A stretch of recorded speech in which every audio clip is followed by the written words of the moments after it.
Everyone, welcome to Study Squad. I am Shivani Chauhan. इस video में हम लोग देखेंगे क्लास 8 हिस्ट्री की बुक का chapter 9 the making of national movement के question answers. Making of national movement 1870s to 1947।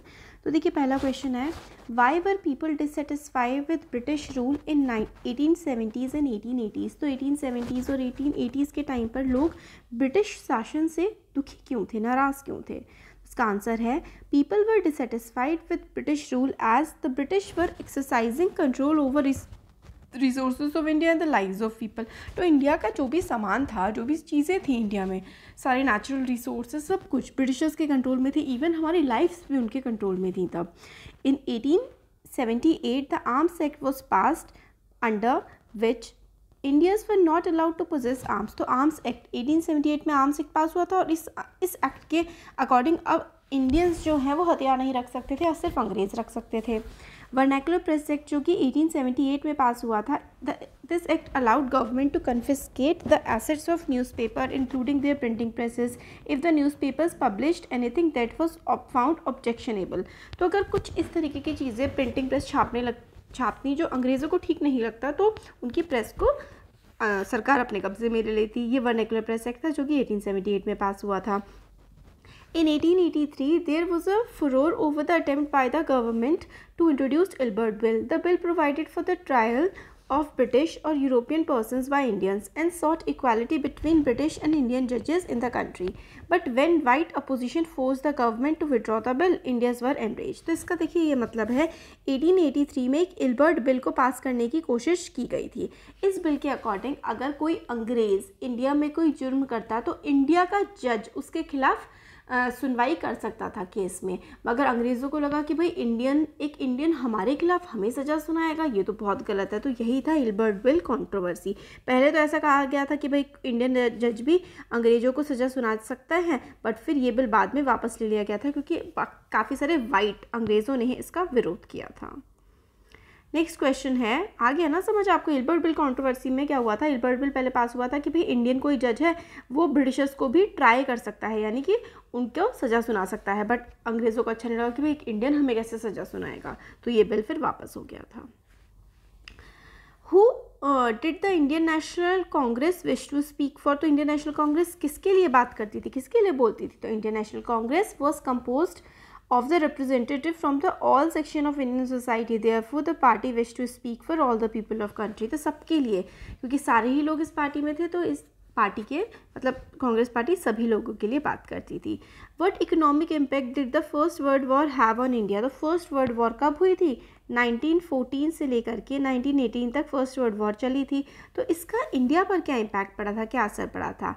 तो देखिए, काफ़ी इकोनॉमिक इम्पैक्ट काफ़ी ख़राब हुए थे। It led to huge rise in the defence expenditure of the government of India. तो काफ़ी ज़्यादा खर्चा हुआ था। और government in turn increase taxes on individual incomes and business profit. तो गवर्नमेंट ने टैक्स बढ़ा दिया। Increase military expenditure and demand for war supplies led to sharp rise in prices which created great difficulties for common people.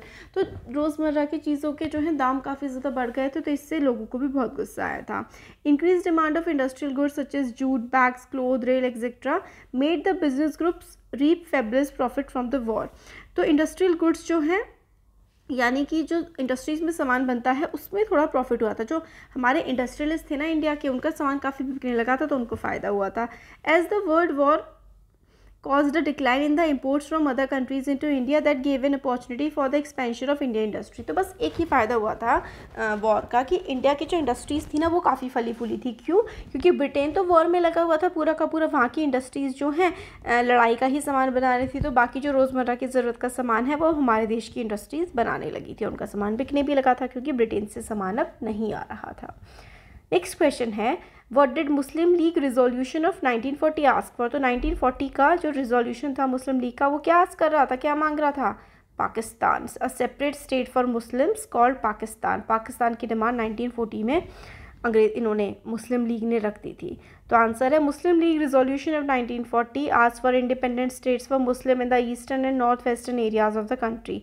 The resolution did not mention partition और पाकिस्तान। तो इन्होंने directly तो पाकिस्तान के बारे में नहीं कहा था, बट 1940 के रिजोल्यूशन में इन्होंने कहा था इंडिपेंडेंट स्टेट, आज़ाद बिल्कुल राज्य होंगे मुसलमानों के। कहाँ पर? जैसे कि अगर ये इंडिया है ना ऐसे करके, तो इधर की तरफ जहाँ पे आज पाकिस्तान है, इधर की तरफ जो आज बांग्लादेश है ना, पहले बांग्लादेश पाकिस्तान का ही हिस्सा था हमारे आज़ादी के बाद, है ना।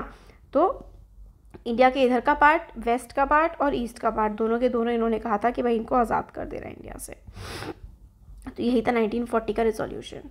Who were the moderates, how did they propose to struggle against? समझ में आया ना आपको? देखिए हमारे जो देश है ना इंडिया, वो ऐसे करके जैसे कि है ना इस टाइप से है। तो इधर की साइड जो है ये यहाँ पे क्या है? पाकिस्तान है ना, और इधर की तरफ यहाँ पे आगे बांग्लादेश है। तो बांग्लादेश और पाकिस्तान पहले एक ही देश हुआ करते थे, फिर 1971 में बांग्लादेश आज़ाद हो गया था पाकिस्तान से। तो इन्होंने जो ये थे मुस्लिम लीग ने क्या मांगा था? पाकिस्तान मांगा था, इधर वाला एरिया ये वाला, और ये वाला मांगा था इंडिया से। Who were the moderates, how did they propose to struggle against British rule? तो मॉडरेट्स कौन थे और वो क्या कहते थे कि अंग्रेज़ों के खिलाफ हमें कैसे लड़ाई लड़नी है? तो आंसर है the leaders of Congress in the first 20 years. तो कांग्रेस का फॉर्मेशन कब हुआ था? 1885।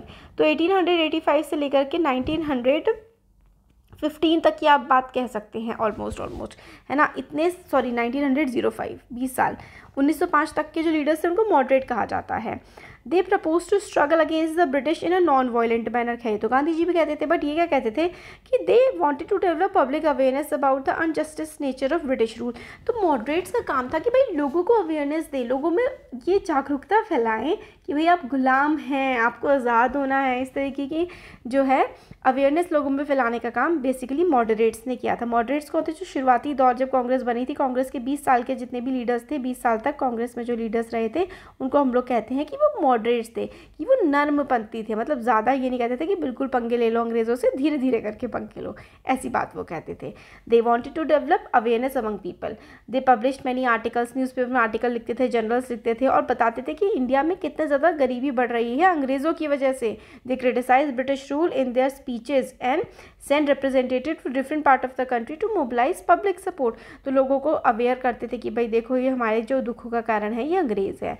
दे felt that British had respect for ideals of freedom and justice and so would accept the just demand of Indians. वो कहते थे कि अंग्रेज़ अगर कहते हैं कि आज़ाद होना चाहिए, अपने देश में आज़ादी देते हैं, तो इंडिया के लोगों को भी दें। Therefore their main aim was to express these demands and make the government aware of the feeling of Indians. तो कि भाई गवर्नमेंट को, मतलब अंग्रेजी सरकार को अवेयर करवाओ कि तुम हमारे साथ गलत करो, गलत मत करो। इस तरीके की फिलॉसफी थी मॉडरेट्स की।